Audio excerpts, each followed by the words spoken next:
Hey everyone. Yeah, as we said, we're going to be talking about monorepo development today, specifically using Bun and Bun Workspaces.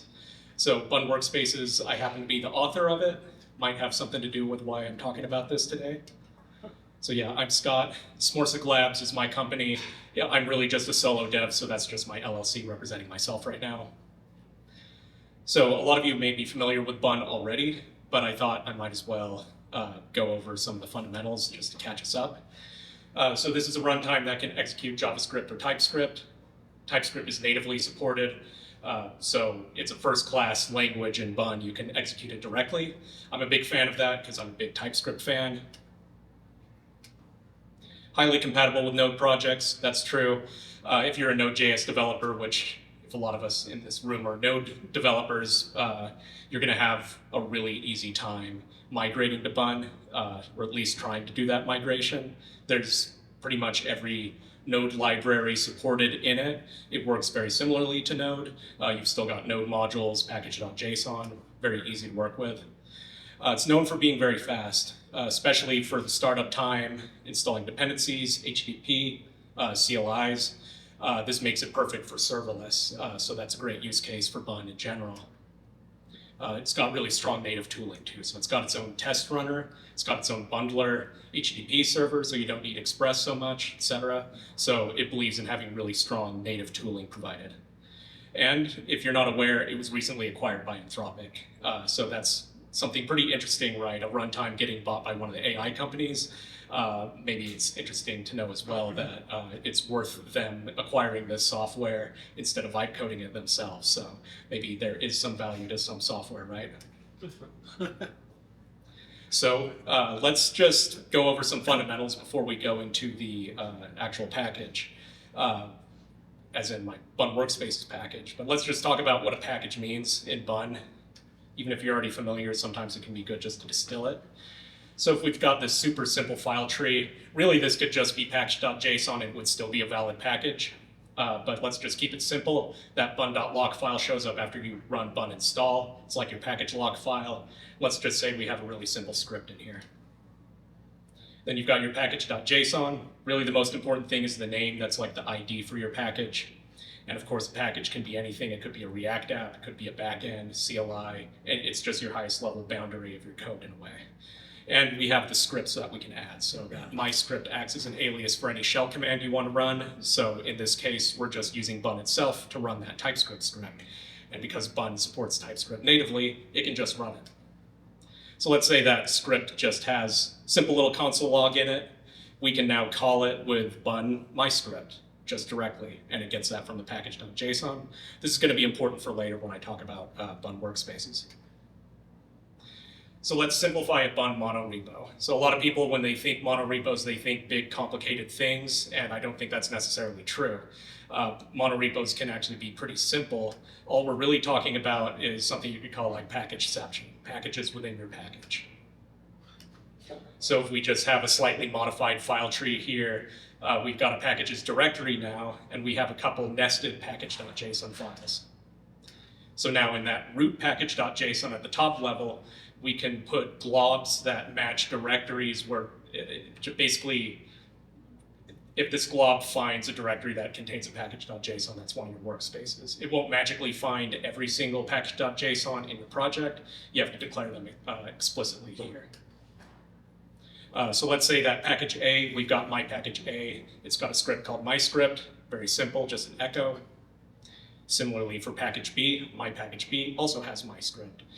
For now, I want you to take note of the fact that these both have the same script name in them. That's something that Blunster, who's the mascot and spirit of Bun Workspaces, takes note of, and we'll see how that comes into play later.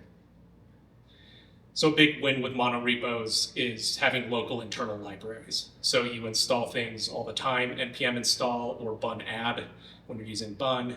But with a monorepo, with these workspaces, they can act as packages you can import and export between each other.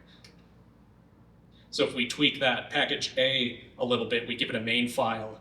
Now anything we export from that main file, we can use in something that depends on it.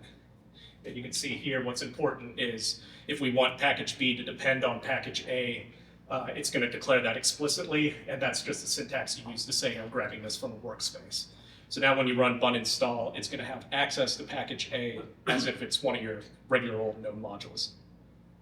So if we've got a simple little utility in that package A, we can export it, and then in package B, we can import it. So this will just work right away. After you set this up, there's nothing special you have to do in your IDE. This is going to be a valid package. It's going to know about this utility. All the TypeScript's going to work just fine. So this is a different way of handling dependencies. This is actually what got me so interested in monorepos to begin with, is because this is actually the easiest way to share code between your packages. If you're not using a monorepo, then you're maybe doing something like publishing private NPM packages and then installing that in your other projects. With this, you can develop code right away. Maybe the disadvantage is you can't version that code, so if you make a change to package A, package B is going to have that change immediately. You can't say like, oh, I'm going to wait and upgrade this one later. Sometimes that's an advantage. There's trade-offs to everything, but sometimes it's nice to just get your changes out of the way first. And sometimes I treat it like anything else. You start with a big file, you break it up later. Start with a big function, you break it up later. Maybe you start with a monorepo and then you break it up later as you need to. But it's easier to develop those packages together. So now let's move on to Bun Workspaces, which is my package. So what is it? An NPM package. Bun is just using the NPM dependencies like node. So this is on NPM. Not a surprise that it's for managing monorepos using Bun. And what's special about it is it works directly with the native workspaces. So it's got a cross-platform CLI and a library API. So you can script with it with JavaScript or TypeScript. And yeah, what's so special? It's working directly with the native features. If you're familiar with other monorepo tools, they don't always do that.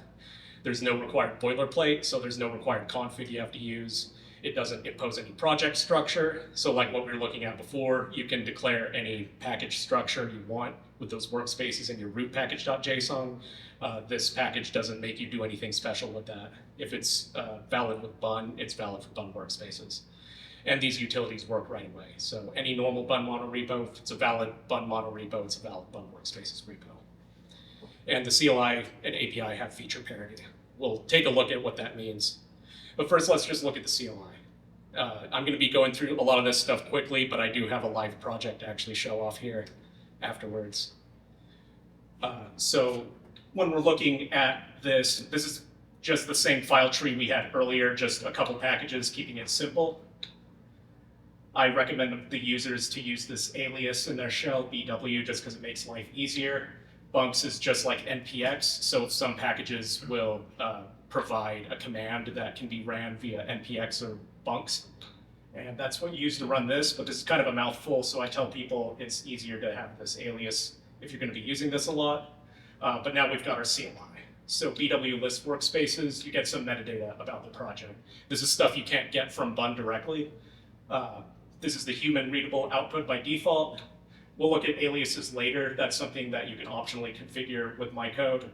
But you've got the path to where that package is, that blob from the root package.json that matched it, what scripts you've got in the package.json you can run, and it's aware of those dependencies too. So these are workspace dependencies. So you can see, like we looked at earlier, we had it so my package B depends on A, and so you can see that here. Workspace info, very similar to the last command, but just for getting one workspace's info, the same info essentially. But one thing is any of that human readable output has a JSON equivalent as well. So any of the commands that give you that metadata are going to have this as well. And this is pretty printing it, but same basic idea. And so this is where the real meat of this package is. We can run scripts in parallel here. If we just say BW run script, or just run for short is an alias for that command, we can run MyScript in parallel, and it's going to find any workspaces that happen to have this MyScript in their package.json and run it. But there's a little bit more to it than that. I'm not necessarily going to go over every single one of these things, but that run command has a lot more depth to it, and this is where this package provides a lot of value on top of the things you can do with Bun without this. So you can pass a workspace name, you can pass multiple workspace names. These aliases, we'll look at how those are set up in the live code. Right now we're pretending we're running our lint script. So maybe you have ESLint scripts or various lint scripts, whatever. This is going to run them for this subset of workspaces. If you didn't provide these, then it would run it for all of them that have it. There's some patterns you can use. So you can match workspaces by their path with glob syntax. We can append args. Those args can have some metadata. There's a lot more metadata than just workspace name you can pass. But this will get passed dynamically for each workspace it's running. And not only package.json scripts can be run, but you can run inline commands as well.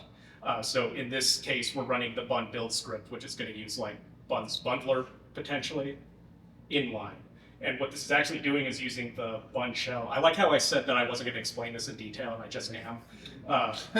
I'm excited. I'm excited about these features. I put a bunch of these in recently too. This runs via the Bun shell. And if you've used Bun, there's this utility you can import that's just the $, and you can execute bash with it. But it's not really bash. Bun actually developed their own cross-platform bash-like implementation. And so with this, you can actually run these inline commands on any platform, including Windows, and they're going to work. But if you do want to use the system shell, you can say that too, and then that's going to use SH or the Windows CMD if you want. So you have that option too. And these inline scripts take the same kind of metadata you can pass to these args. And then there's control you can have over the parallelism. So the default, if you're running a script in parallel, is going to be the available CPUs. That's just using a call from the OS library that tells you how many threads you have available, basically. Or you can lock that down to one number, or if you pass a percentage, it's going to be a percentage of that. So if your CPU has 4 cores, probably what's going to happen with 50% is it's going to let you run 2. And then in general with the CLI, if you've got positional arguments, you can also pass them as named options as well. Just helps you compose the commands however you need to. So I said that the TypeScript API has parity with the CLI. So I just wanted to go over quickly how that looks. So all the features we just looked at are available via the library if you just import it into a JavaScript or TypeScript file. So we set up the project, and the project is the idea of that top level repo, essentially. It might not be the repo root, but like 99% of the time, it's probably going to be. So that's just going to get your current working directory and look for those workspaces. So you can list them out because they're an array. You can find a workspace. You can find multiple workspaces. Those patterns we were looking at in the CLI, I call them just workspace patterns. These can be passed just the same way. So this is basically the run script across workspaces is the same as that CLI run command. And then you get a single stream of the output of all those scripts. Since they're potentially running in parallel, these chunks will be interleaved between different scripts, between standard out and standard error. You just get it all in order, but you can tell what workspace it came from based on this metadata, and you can also tell whether it's standard out or standard error from this. So that just lets you deal with it. And you can also get a summary with the exit codes of those scripts, how long they ran, etc. The object you get here when you get this summary, the CLI also works with that. You can output a JSON file after you do a run, so you can get that machine readable data that way too. So the reason why this is even a thing is because I was thinking about, when you're designing a CLI, it's like a UI. It's nice to decouple your core logic from the interface on top of it. So if I've got this CLI, it's nice to design the core engine of Bun Workspaces underneath. And so if I've already got that, all I need to do is do the little bit of extra work to document it and clean it up for the public. And now I've got a public TypeScript API too. So at first I thought, maybe this is too much trouble to release this, but then I realized this is how I want the code designed anyway. Why not make it public? Some of you might be familiar with a tool called NX. You might call it a monorepo framework or a build system. And it's contrasts with what I'm doing a bit. It's a great tool and it's very powerful, has a lot of use cases, but I've got specific ways it contrasts with Bun Workspaces. So if we look at NX, it introduces a new mental model. So you have to buy into their idea of what a monorepo is, their idea of a task instead of just a simple script. It's not so much an insult, but I think it's just accurate to say it's heavyweight. It's often not recommended to small projects or small teams. It's a lot to take on. It has verbose config files. You'll see that right away if you're using it. If you've used NX, you know exactly what I'm talking about. And it does target the enterprise a lot more. So people oftentimes, when you're talking about NX, it can be used as the example of the over-engineering for your project. It's definitely opinionated. They want you to do things their way. And it's very CLI first. So there's definitely a lot of JavaScript packages you use with NX, but the core, like how you orchestrate with it, is usually based on the CLI. And then to contrast with Bun Workspaces, we're using the existing Bun monorepo model, so you don't have to buy into a new whole frame of thinking. It's definitely more lightweight. The only dependency right now is Commander, which does all the CLI parsing. And I think the package is about 220 kilobytes right now, so it's still pretty small. No config required. There is some optional config though. And it's more suited for small to medium teams. I would hope large projects could use it too, but unlike NX, this is a bit easier to integrate, so a small team might be able to use it. And to my point, I think monorepos don't always have to be these big, complicated beasts. All it is I can manage more than one package in my repo. Now my repo is extensible. Bun Workspaces itself, the source code is only 3 workspaces. The actual package itself, the documentation website, which imports metadata directly from the main package so that it can be accurate with the CLI options and stuff, and then a little sandbox that's not even very important. So, and it may never grow beyond that, so monorepos don't even have to be big. Relatively unopinionated, I say that it has some opinions, but in general it's more about having these composable operations you can use with your repo, rather than telling you exactly how to structure your project or what to do with those things. And yeah, the CLI and API, as we've seen, are shipped together. So some use cases, if you've got DevOps pipelines, you might be running checks like lit and test in parallel across your workspaces, doing that maybe Github Actions, running builds for a subset of your workspaces. I've dealt with micro front-end architecture a little bit, so I definitely had to do that kind of thing. And those inline shell commands could be useful for DevOps too, when you just have something that's you just need for that pipeline to run in those specific workspaces, just some one-off shell command, you can do that.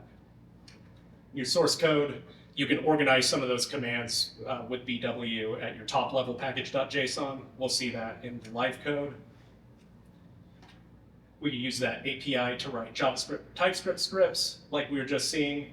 So basically, if you want to write scripts that use automation with Bun Workspaces, you've got a choice over with Bash or TypeScript if you want. Local development might be kind of obvious. It'll become more obvious when I actually show it in action too. You can quickly run some specific scripts for your workspaces. You can introspect information about your project and run those dynamic commands as well. You may be doing that locally. Some things that are coming soon, more features based on those dependencies is going to be coming in terms of what workspace depends on another workspace. So you might want to run scripts so that the dependents run after a workspace. So like if you have package A, package B depends on package A, you're going to wait for package A script to finish first, even if you said to run in parallel, and it'll do that across your whole workspace graph. AI integration, you're not going to escape not hearing about AI at all during this talk. But part of the idea is to have an MCP server so that AI tooling, like you can put some cursor config, and it's going to be able to learn about this and help you out with the project without having to be taught it. I have gotten some good feedback though that AI, and I've experienced this myself since I'm developing it, that AI has a pretty easy time. Even if you just paste in the quick start from the README, it tends to pick up on this, how to use it pretty quick. But this will keep it more consistent. And it's helped by the fact that it's a lightweight package, and it's got a pretty lightweight surface area to the commands it can run. And I'm trying to have it use, consistent language. A lot of the things that help humans with code help AI, so it's a win-win. If you're helping humans be able to understand something better and use it easier, AI also wins the same. So I don't even have to really think about one versus the other so much. And something that NX can do that this tool can't is detect an affected graph. And what we're talking about here is using something like Git to detect what workspaces have changed. And then that will include the dependencies. So if package A is depended upon by 3 other workspaces, the affected graph, if you've got a change in A, the affected graph is all 4 of those because they've been, one workspace changed and its dependents have been affected by the fact that it changed as well. Oh yeah, that's the end of the presentation. I do have holographic stickers, so come and see me afterwards if you want one. Yeah. I know that's what you're really here for. So if I've got some time, I was going to go ahead and do a quick live demo of this. I've been pretty far from the mic because I just heard how much louder I am all of a sudden.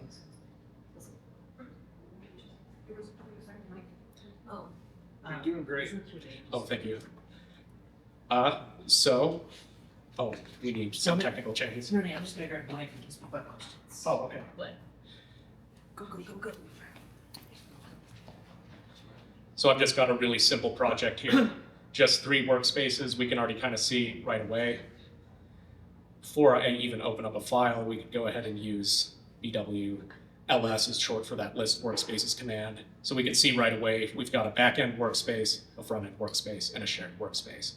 This might be the structure of a repo you actually use for a project where you want to have some consistent code where you're using TypeScript maybe for both your back-end and your front-end.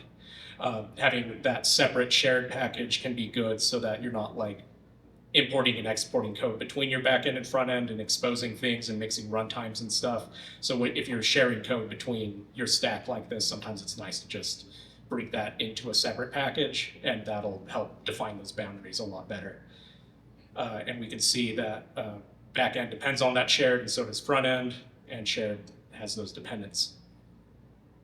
And so if we look at our root package.json, it's a little bit more going on here. Bun has this thing called catalogs where you can make groups of dependencies that you reference. I think I don't have time to go over that so much. The main thing is we have these workspace globs. So just like the example, all we're looking at is the packages in the packages directory. And we've got some scripts.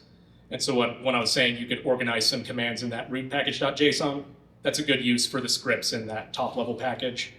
You can put some of your BW commands here. You don't need your shell alias set up for this. BW is available right away in this context.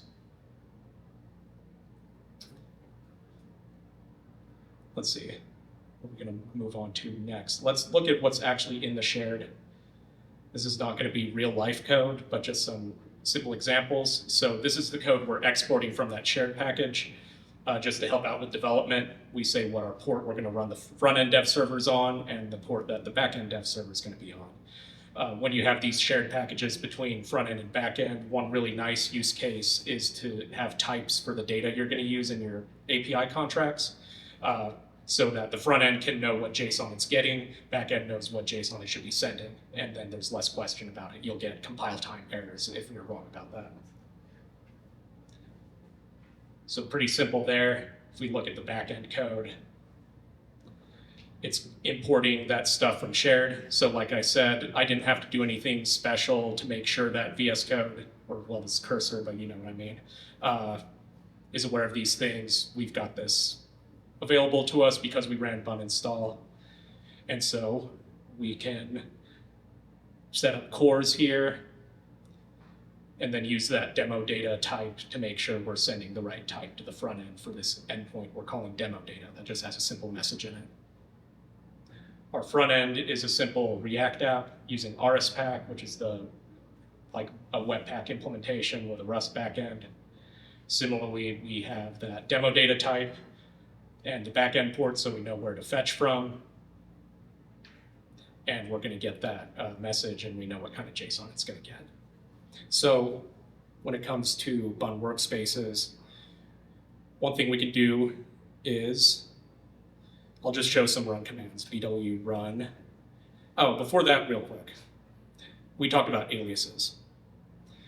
This is an optional config file, barely anything in here. We can alias one of these workspace names so that, sometimes you might have really long package names that have a big organization scope and stuff. This just lets you have a short name. So if I do like BW info FE, we get that front end information because it's one of its aliases. It can't clash with any of the package names, so it's all unique. But then we can also do, say, BW run lint FE. And I've got some lint errors. I didn't plan on that, but it's nice to see. I don't know what happened between going home and coming here, but something did. And so now, if we look at the fact that we have this dev script, this just goes ahead and runs bw run dev in parallel for us. So if we go ahead and do that, I can just do bun dev here, and it's going to call that bw command. And you can see the backend server started. There's these prefixes to the logs so that you know what came from what. And now we've got the backend and front-end dev servers running at the same time. And so now we can check out our app. Simple little app here, call that backend API, and get the message from the backend. And now I'll click it a few more times and we'll see those logs come through. So we're seeing those backend logs keep coming through. Since we've got the dev server up, if I make a change to the front end, we see those RSPack logs come in, so they're all interwoven. So this is just one example of how you could use it in development, just to orchestrate these development servers and stuff, run those scripts as you need. Let's see, anything else I wanted to show from this? I think that covers most of it. Oh, I can show you the API working. So I've got an equivalent of that dev script. You wouldn't really need to do this because what I did was easy enough just now, but just to illustrate that the API can do what the front end does, I stitched together with TypeScript the same kind of thing. So we initialize our project. We're running from the root directory, so it's just going to use the current working directory. If you needed to pass something else, you could. Typing struggles.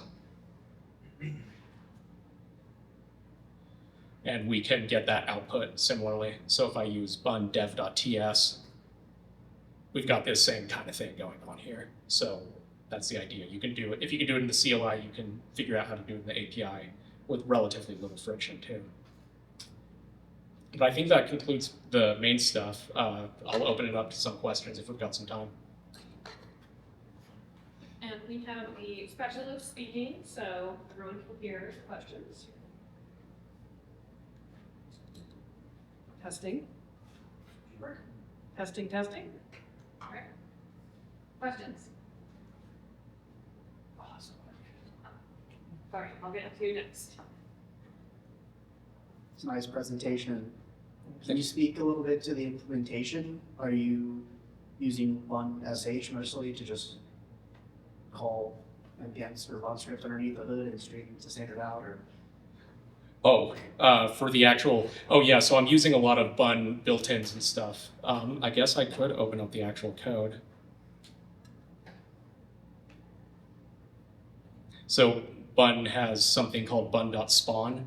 There's a lot of built-ins just with capital case Bun. So I've got, yeah, some generic utilities that I use to actually run these scripts. So you can see here, yeah, the subprocess gets made with bun.spawn. So yeah, I'm trying to, part of it is limiting dependencies. I'm trying to have as much code in the actual repo as I can. AI development does help that a lot, but I also feel like with this project, I might as well speak on that a little bit. I do feel like I have to be very much at the reins of this one. It has to do with like just the level of intent. AI vibe coding is definitely better when you've got, you know, an existing model for something, but when there's not a monorepo tool like this, I'm kind of having to drive how it should work a lot, but AI definitely helps me with a lot of these things. I made some changes to fix these edge cases with decoding UTF-8, and I would have taken a lot longer figuring that out without AI, that's for sure. So yeah, all this happens in the internals. If you look at the CLI, it's always just calling the API under the hood. So we always start up, the project gets initialized elsewhere, but that file system project is getting passed in, and then we just call things like that, find workspaces by pattern. But yeah, there's a lot of Bun built-ins being used with this stuff. Definitely very Bun forward project. I don't have the thing anymore, but I got a follow-up. Okay. Oh, Is that okay? yeah.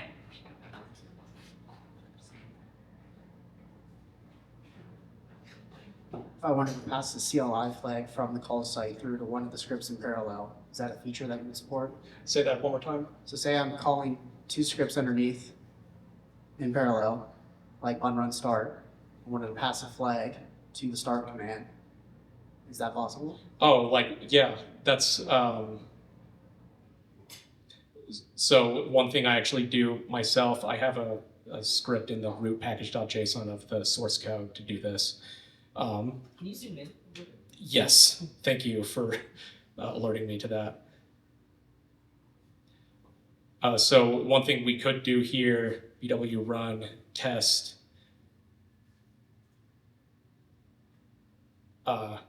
Maybe I haven't installed, I don't think I update, I don't work on my laptop as much.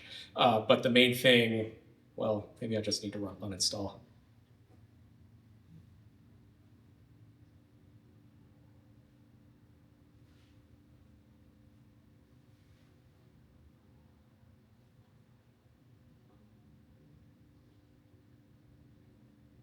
Let's go to main.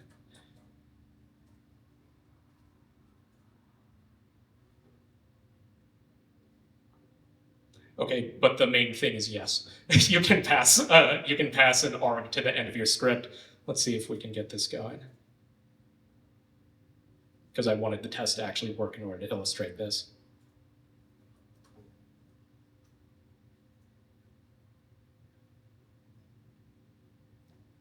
I'm not doing my own commands right, that's why. There we go. Okay, so we've got this test command. I can append args this way and just run one file. Or just a pattern. This is more just a pattern. Let me just isolate one so it's more clear. So this would be just, yeah, appending args this way. So yeah, now we just ran one test. You could also do it this way. So yeah, you can pass args. You can also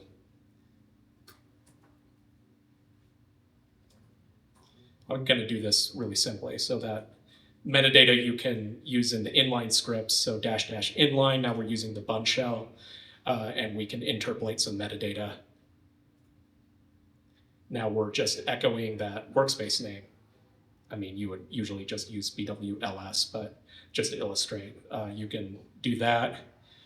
We could append it in the args this way. So echo is our inline command, and then we're gonna put in args workspace name. Same deal. Does that answer it? Sorry for the clunkiness with getting that working, but we got there. Nice piece of tech. How long has it been developing? I actually started the package at the end of 2024, but I barely did anything with it. At the time, all that was going on was Bun. Bun has this -- filter in its CLI, and it can do a similar thing where you can pass a wildcard pattern and it will run scripts in parallel for those workspaces. But it was hiding a lot of output, so I was like running tests and then not seeing what tests failed and stuff. At the time, now it's better. But I've been into Monorepo development for a long time. And so I was like, I've always wanted to make some package that just works with the native tooling, so why not stand it up? And I plugged it in the Bun issue and people started to start a little bit and use it. But I barely touched it beyond that. I just made it be a way to run the scripts in parallel and get the full output. But it wasn't until maybe about 4 months ago, maybe like October, I saw it get a little attention again, and I was in a place where I was like, hey, there's a little bit of adoption for this simple little thing. I've always wanted to have a tool like this, but one didn't exist, so this is very much for me. I'm eating my own dog food with this. I want this to exist for my own purposes. So I just started developing it a lot more seriously. And one thing I guess I haven't shown is it does have a documentation website, so if you go to bunworkspaces.com, you'll find everything you need hopefully there. I've got all the CLI reference. I'm hoping that, yeah, if you come away from this talk and you don't remember how this works, which is normal, if you want to check this out, you should be guided through this. You'll get a quick start for the CLI with a lot of the stuff I showed today, but then it's got, the full reference as well. Nice, cool. Other questions? So I've been using this a little bit myself, but what are your 3 favorite command line inputs and why? Oh, like my 3 favorite Yeah. commands in this? Yes, in Bun Workspaces. I mean, running the scripts in parallel. I'm excited about that bun shell thing. When I realized that I could make it work across everything, that happened around when I decided, okay, I'm not very much a Windows guy, but Bun works on Windows, so therefore this should work on Windows too. So I decided, okay, in my Github Actions, let's add a Windows test so that it runs on the server. I still haven't actually touched it on Windows myself, but I will at some point. But let's get our test passing on Windows, and then that's when I was running into like syntax issues and stuff like that. And then when I was looking into it, I realized, oh, Bun has this Bun shell, and it works on Windows just like Bash. Why not make that the default? And then we can, but let's let people use their system shell too. So if they want to use the Windows command prompt, they can, but make that the exception. So that just helped me also with getting tests to pass because the same code ran on most of that, and then I just had to confirm that the system shell worked too. But yeah, that's one of my favorite things. I like being able to get the workspaces in JSON and stuff too. You can pipe that JSON output, like here for list workspaces. You can pipe it to JSON, and then you could maybe, you can pipe that JSON to something like JQ. You could pipe it to a file, and then maybe your TypeScript can consume that file as well. So you can do other things to, get some static data about your project potentially. So I've done stuff like that before with it, though there might be some features that make that more streamlined or something equivalent to that in the future. Yeah, I like that too because it was making the context a lot simpler for the AI. So fundamentally, they have to go crawling around the workspace. Yes, And it right. talks in JSON literally most of the time. So I would just kind of let it go and see which way it would go. It'd always go towards the JSON. I think that helps a lot because at the end of the day, you're not using a big token. Yes, thank you for bringing that up. That's an advantage with AI development when it comes to this. Your AI doesn't have to scrape through all of your repo to know what its structure is. It can get the metadata straight from this. And on top of that, I had another point. I don't remember what it was, but that's one of them. It helps with AI development, that's for sure. Yeah, it can get the info that it would need to go through all your file trees for you to get. We have another one over here. And this will be our last question. Oh, did I not see your hand go? No, it's okay. Okay. Any other questions? One more? Oh, yeah. Thank you. I was just curious on the inspiration for the logo and the stickers. Oh, the logo. Yeah, so the idea, right, is we've got Bun, and then we're nesting those packages. So a burger with burger for toppings, that's just representative of the workspaces themselves. Package.json at the top, package.json's in the middle. Burgers, I like burgers. And then I guess the Cyclops, that was really just for fun. So it kind of, I guess it was either by accident or subconscious or something. I just like the idea of making it look like a video game enemy. I kind of like the aesthetic of pixel art, and I'm kind of an amateur with pixel art, but I did go to a video game artist to touch it up and make it look a little bit better for me. So the original concept was mine, and then I had it touched up a little bit just to look nicer as it does now. Pixel art is also pretty nice for the web, actually. You can just turn off all image optimization, and then it's as scalable as like an SVG. You can just use the smallest PNG size possible and then scale that up, basically losslessly since it's pixelated. And there is a lore page. So you can go to lore, and there's a lore page on the, you can get the recipe for the burgers and everything there. I'll let you discover that. All right, well, thank you. Thank you. Sweet. So yeah, that last talk was amazing. Also, I feel like some of this stuff is pretty relevant. So yeah, I've got like a slide on monorepos. But yeah, so this talk is focused on automating your NPM package publishing using Changesets, which is a tool that makes versioning and publishing packages to NPM a breeze, in my opinion. It's a very nice process. And before we get started, actually, first, I'm Dan. Nice to meet y'all. I work at Coinbase. I've been a developer for like 15 years. Yeah, nice to meet y'all. So yeah, let's get started and show of hands, who here has contributed to open source? That's amazing. Nice. who has published a library to NPM? Yep, last speaker definitely did. And who is currently maintaining a library? Cool. Yeah, no, that's awesome. So yeah, like for the folks that have published this stuff, yeah, maybe some of this information will be useful to you. For the folks that haven't, yeah, let's go through the process.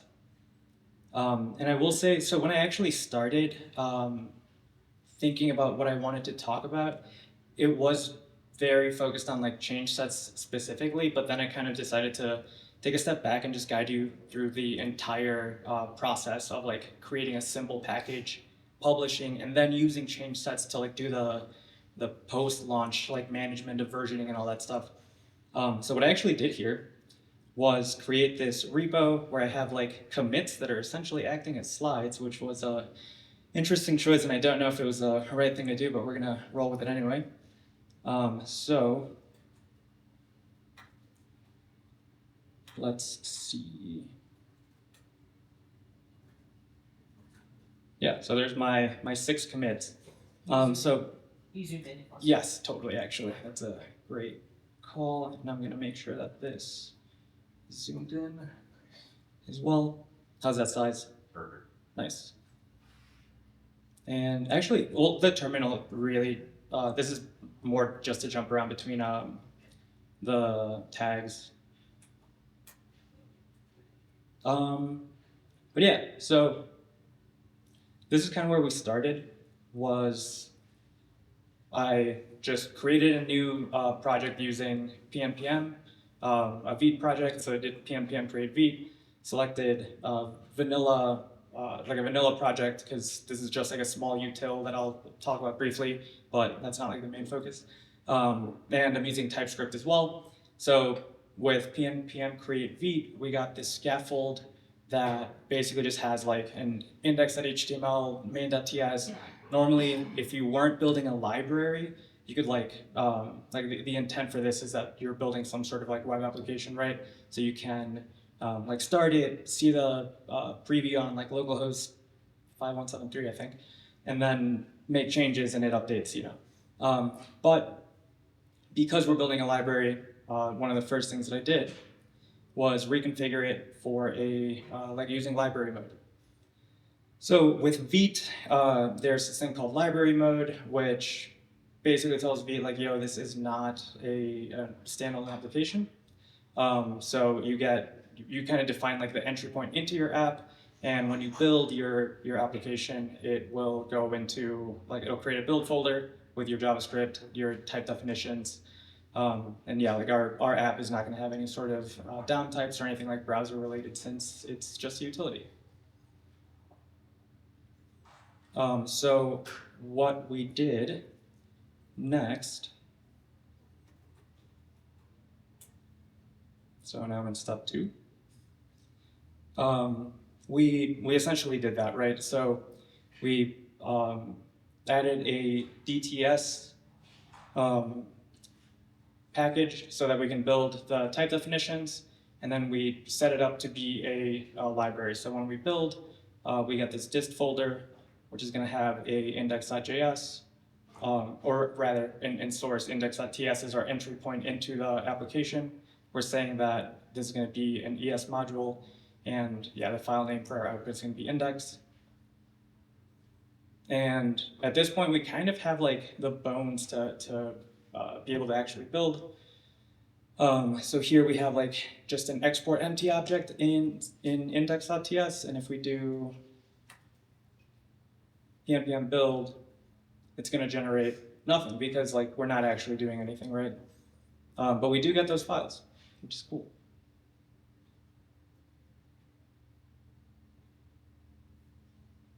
Cool. So moving on, our package JSON, another thing that we did here. Let's see. So to build a library, you kind of have to like define some things here. The things being like the main entry point into your library. Types, if you're using TypeScript, which I feel like we should all be, in present day, you can point your package JSON to where those types are. We have our exports, which is kind of like essentially the same thing that we're just doing, just in a more modern way. We're trying to like optimize for a breadth of projects that will work with our setup. And here in files, we're saying include everything in dist. When we bundle, these files are going to be like included in the bundle that's pushed up to npm. And then we have some additional metadata. Basically, like this repo lives at DGCA result. Result is the library that we're building. And right now we just have like our build script, which calls v build. One thing that I also want to call out is that when you actually create a new app, it's going to add a private true field in package JSON, and we explicitly wanted to remove that since we do want to publish this and make it public. That is not the right thing. Where did my talk go? Let's do this. Cool, we're back. And then next up, the changes that we made to our TS config was basically just remove the things that are not relevant for our library. So we don't need the DOM types. We don't need the V client. So yeah, pretty simple stuff. And then let's actually talk about what our library does. And I'm going to forward to the next commit. Okay, so as I'm sure we're all familiar, like error handling is very important, and in JavaScript that often means doing try-catch blocks. So if you want to like fetch some data, do really anything asynchronous, you don't know if it's actually going to work or not. You want to wrap it in try-catch, catch your error. It's fine. It's just kind of like a ugly pattern. I personally don't love like just the additional nesting that it brings. And it kind of just forces some like weird code things that I would rather avoid. As some of you might be familiar with, Rust has like a really nice error handling pattern where you essentially get like either the data or like the error that came back. So our library is going to essentially replicate that a little bit, and we're calling it result. So I mean, to be fair, this doesn't really matter, but I'll just explain what it's going to do a little bit. So result is going to take, a result is a function. It's going to take either an async function or a synchronous function. And depending on if it's async or sync, it will await the result of that callback and return it as an object. What you're going to get back is data, which will either be the data returned from the callback or null. Or if there was an error, you're going to get an error. And it will work for synchronous calls too. So you can, yeah, in this case, we're using like JSON parse, which could throw to just avoid doing the try-catch thing. And I could show the implementation, but as I kind of mentioned, yeah, we get it. One thing that I would recommend when you're building a library is adding tests. Since we are using Vite, VTest is a great choice. Yeah, it's a super natural choice with Vite projects. They work really seamlessly. And yeah, our application, or our library rather, right now doesn't have tests, but if I forward to the next commit, there they are. We added tests, so we're making sure that everything works as intended. And we could go over the test cases, but again, this is more about just generally publishing a library. Okay, and this is the part that I am nervous about, because I actually want to release this right now. This is not an NPM, so hopefully this works. This should work in theory. If it doesn't, there's another project that I've already published, and we can kind of move on to that, but it'd be really cool if this works. So yeah, let's make our, let's release our v0.001, right? And I actually think I may have advanced that in another, nope, maybe I did. Cool, anyway, so we're gonna bump this to 001. We're gonna run pnpm build. And I believe, well, I actually wrote this down here. So in order to publish this, I should be signed into NPM. We're gonna publish with access public because I'm using like the namespacing feature, and I think that does private by default. Anyway. Oh no. I either don't have, okay, interesting. So it's saying that this is not found, but I would expect that. Try running npm login. Sometimes it does this today. It doesn't tell you the line.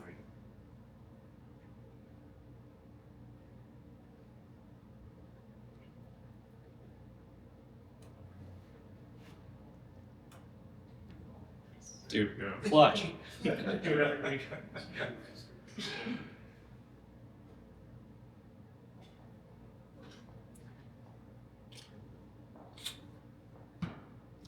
Okay. Okay, so that actually looks like it was successful. We should have a package at, there it is. Yeah, so this is my NPM profile, or the packages at least in my account. And now we have DGCA result. Amazing, we're at version 0.0.1.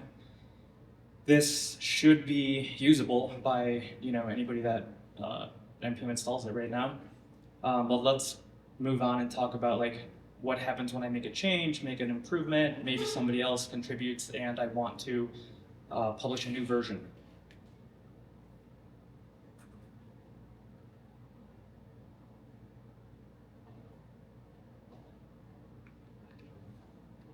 Cool. So yeah, that wasn't so bad, right? Especially when you have like experts in the room that are like publishing things all the time and can just tell you the right command or like what you have to do. So yeah, thanks again. And that did work. And it really isn't so bad. You can do that like manually whenever you want to bump a version. You make a change, update your package JSON, run the publish command again. But yeah, like does it scale? And like also, does everything need to scale? Probably not, but if you are expecting like open source contributions, yeah, if this is maybe more of like a serious project, it feels a little bit too manual. So some questions, it's like PRs come in, how do you track what changed? Like you want to generate a good change log, right? So like what's the system for making that happen? And then even like, let's say that a bunch of changes came in, like what Semver version do you bump? That is where Changesets come in, which is like an open source tool that makes this process quite a bit easier. And in order to set it up in your project, you just npm add, or well, in that case, pnpm add as a developer dependency changeset CLI, and then you run pnpm changeset init. And what that's going to do is create this changeset config.json for you and install the dependency. So yeah, let's move on and maybe talk about how it works. So when somebody makes a change in your code base, that is like a meaningful change, meaning not like just a documentation update or something that doesn't actually change the library. What it does, like a refactor, technically, you don't have to release a new version if nothing meaningfully changed. So yeah, somebody makes a change in your code, you create a change set, which is kind of like a message and a tag for like, was this patch, minor, or major version bump, and then like what changed. Many of these things could actually come in, and Changeset will keep track of like all of the things that changed, all of the Semver bumps that have been defined, and it'll, when it wants to release a new version, it will collate the changes into a nice change set and then pick the right Semver version. So if you had like a bunch of minors and then one major, you're gonna bump the major, of course, right? And yeah, version bumps are derived from change sets, not manually decided at release time. So you have to think less, which is one of my favorite things to do. Let's talk about that change set config. So it looks a little bit like this. You have a schema, which is just the change set schema. You can essentially leave that alone. Changelog is going to dictate how the change set is like formatted. There's a few options. You can actually write your own as well. In a package that I used to maintain, we had a custom changelog that would actually like go and grab the contributor. So for any open source contribution, it would see like who made this change and like add them to like a little thank you list, which was really cute. Commit is false in our opinion, or in our setup here, because we are going to do this. We're going to release in CI. Fixed and linked are monorepo options, where you can like say you have a monorepo with 3 different packages. All of them are open source. All of them are libraries. You can fix versions between them, or so that it's the same version across multiple packages, or you can link them so that like if one gets bumped, you know that you have to like bump another one. Yeah, access is public because that's what you set for public libraries. Base branch is the branch that is going to, when PRs land into that branch and they have change sets, that's what change sets is like looking for to know if it should open a release PR, which is something we're going to talk about in a second. And update internal dependencies. I'm actually not too sure what that one does, and I don't have a presenter note for it, so we're gonna skip that. And then ignore if you have a monorepo and you have like multiple different packages. You can just tell it like ignore this package. It's not a library. It's not anything we're releasing, and it'll never ask you if like you want to bump a version for that package. And yeah, so like as I mentioned, change sets accumulate. So as change sets get added, let's say here you have like 3 different change sets. When you want to release, change sets will manage, or it'll figure out what was the semver version that needs bumping and bump it for you. Yeah, so when do you not want to add a change set? Like I mentioned, for any non-meaningful change. So like if nothing like user-facing changes, you didn't fix a bug, you didn't add a feature. If somebody could not tell 2 versions of your library apart, you probably just don't need one. So yeah, that includes things like tests or refactors with no public API impacts. Yeah, this says dev dependency updates. For regular dependencies, definitely add change sets. And then, cool, so we kind of know like what change sets are, but let's actually see them in action. So we are going to set up a GitHub action.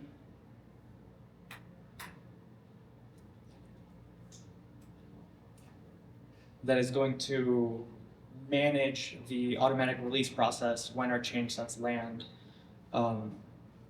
So when we merge things into main, if any change sets exist, this thing is going to automatically open a PR that, when merged, will release a new version. So if you're merging PRs and not adding change sets, it's not gonna try to do this at all. I've found that a lot of times people, especially if we're working with open source projects, will forget to add change sets. It can be kind of annoying because then you have to go back and be like, okay, these PRs landed, what did they actually do?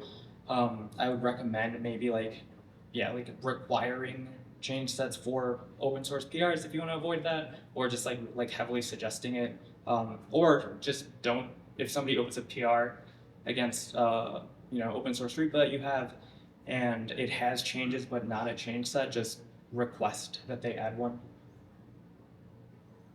So yeah, our workflow file is right here, and we're gonna have to do some setup on npm to make this work.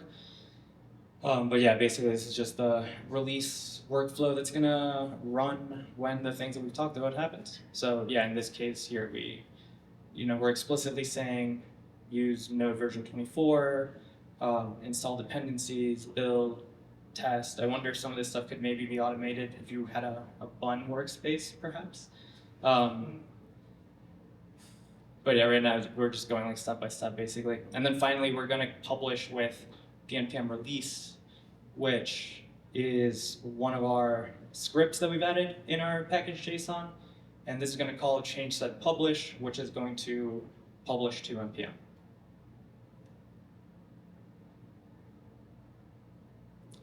So one of the things that you have to set up, and I feel like this is maybe newer because of like hacks that have happened recently with npm packages. The way that I've been using changesets lately is using this OIDC trusted publishing, which yeah, you don't need npm tokens, which is awesome. It just requires a little bit of setup in on npm side. So we can set that up right now. Here we have the DGCA result package that we published 10 minutes ago. I'm going to take a quick sip of water.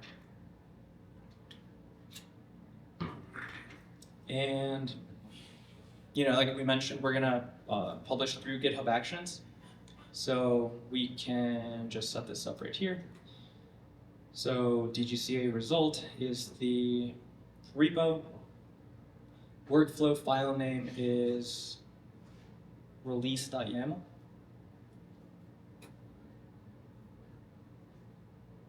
And I'm actually going to look at this other project just to make sure that I've got, yeah, so I'm not using an environment here there, so I won't use one here.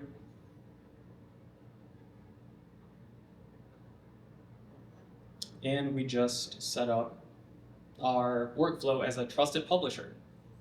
So now npm knows like, hey, when this action in this repo runs, you are actually okay to publish. That way my npm token can't get leaked and then somebody else can push it back commit, which is gonna do crazy things like steal your crypto or something. So I think we're actually ready to finally do a version bump and see if it works. So yep, we set up trusted publishing. Oh yeah, one note, as you saw earlier, you have to do that first publish manually, because if you don't, you're not gonna have a project in NPM to set up trusted publishing in. So yeah, first one is manual. From then on, you can automate this stuff. So let's create a change set. And first we have to actually create a change. And let's see here. Yeah, so quick semver refresher. There's patch, minor, major. You do a patch when there's no API changes, just a bug fix. Minors are backwards compatible features, and majors are breaking changes. When you're like in pre-release, I feel like this gets a little complicated. I normally use like the patch for features or bug fixes and minors for breaking changes. But yeah, maybe we can talk later about how you guys do that, because I'm still wondering if that's the right thing to do. But yeah, so we have our library, which I don't think we've actually looked at here. And it's this result function. Like I mentioned, it instead of try catch, it lets you just do like, because it returns data and error, you can flatten those try catch blocks. The thing that it doesn't have that I kind of want it to have is ts.comments, because right now, like, I can see its type. You know, if a consumer can see its type, but I like when libraries have like self-documenting features, and ts.doc is like a great way to do that. So let's, through the power of AI, see if we can generate some decent ts.doc comments. So here, let's say add ts.doc comments to our result function that explains what it does. Be succinct.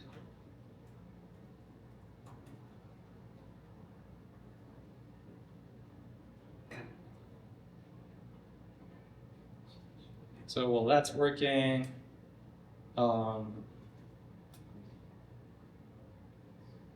cool. I'm gonna detached head state because of the weird using commits as slides thing I'm doing.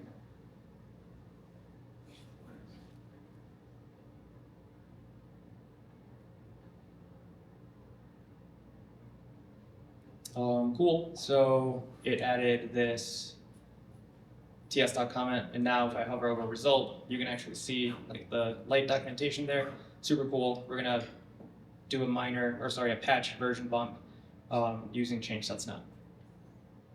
So I'm actually just gonna copy this, do a git.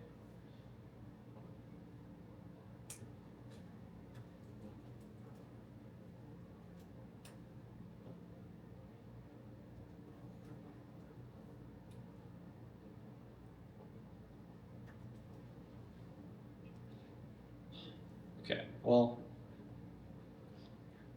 let's just do that. Let's bump that to 1, and now we're in a, I think we should be like caught up. So let's make a new branch, go check out add ts.comment.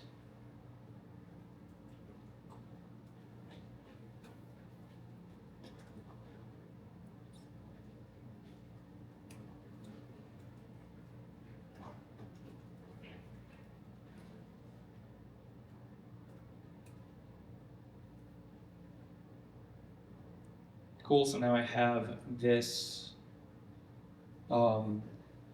this PR that will, I don't know PR yet. Oh geez, main and add ts.comment are entirely different commit histories. Cool, so yeah, because I tried to be fancy with the using commits, this is not working. So let's see if AI can help out. Can you get me back to the latest state? That remote.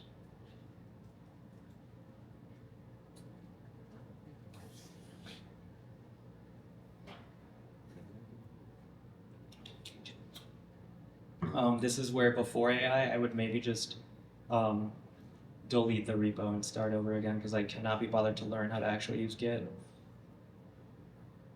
Has anybody else done that? Show of hands. Yeah. It's a pro move. It's unbeatable. DevOps move. Oh yeah. Right. All right, so we're back on main, clean working tree. Let's see here. Git status, sweet. We're gonna paste our latest. We're gonna bump this because we released 1 or 001. And now we're gonna say git checkup b just ts.comment.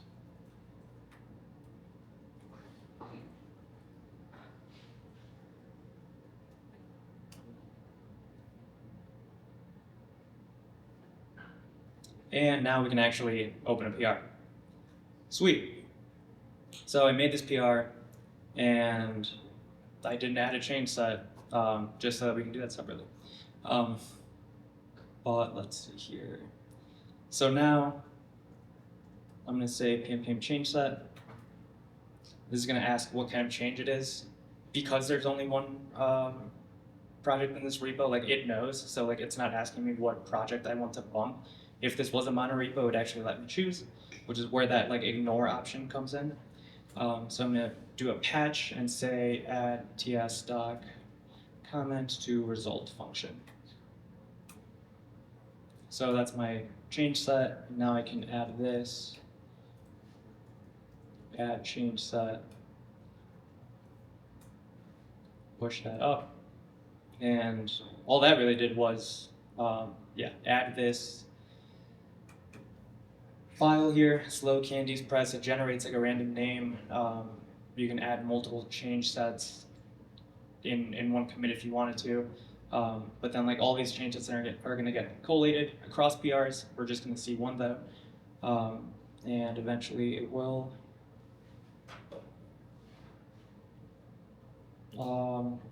generate a change log from these. So we go here to conversation, merge pull request, confirm that, and what's going to happen is that our change set action is going to run. So now release.yaml is running. It is going to install dependencies, build our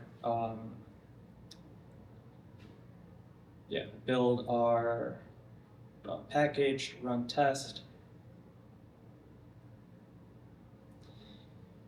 And this says GitHub Actions is not permitted to create or approve pull requests. So now, yeah, this is another thing you have to do. And rather than try to remember,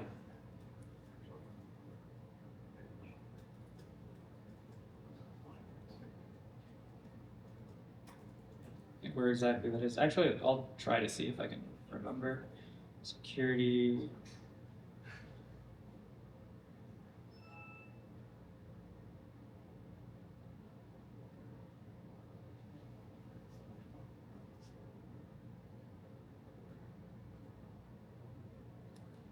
Settings actions, general.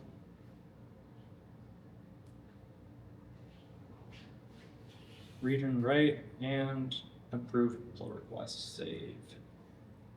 So now we can go to actions, rerun failed jobs.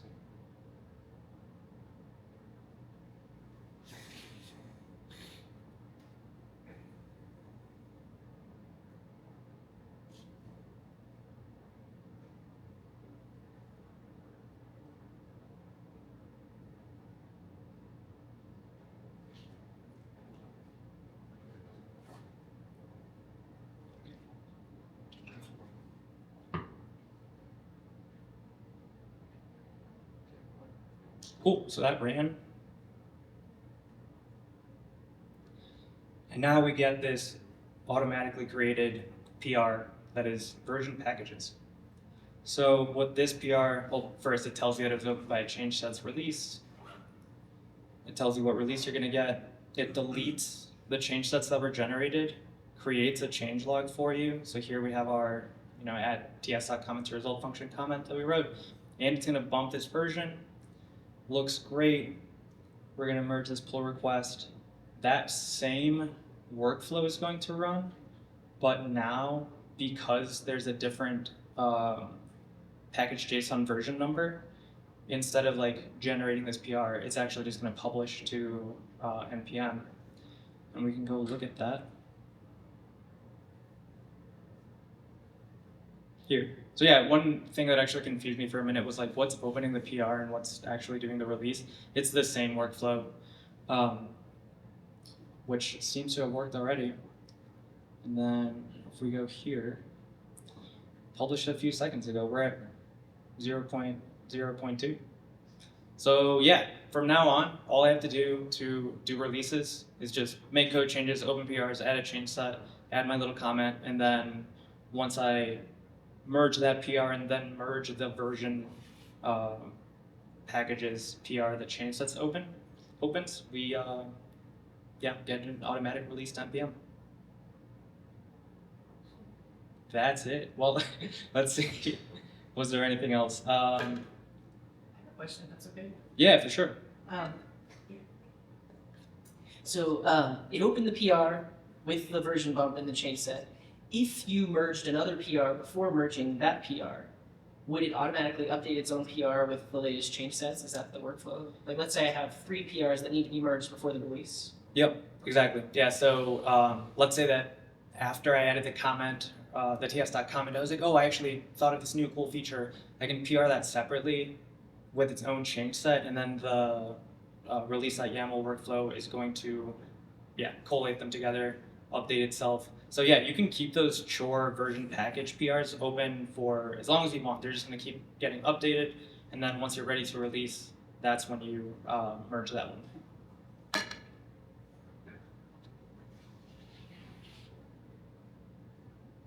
Yep. If I have an open PR after that happens, do I have to sync main to get that latest version bump?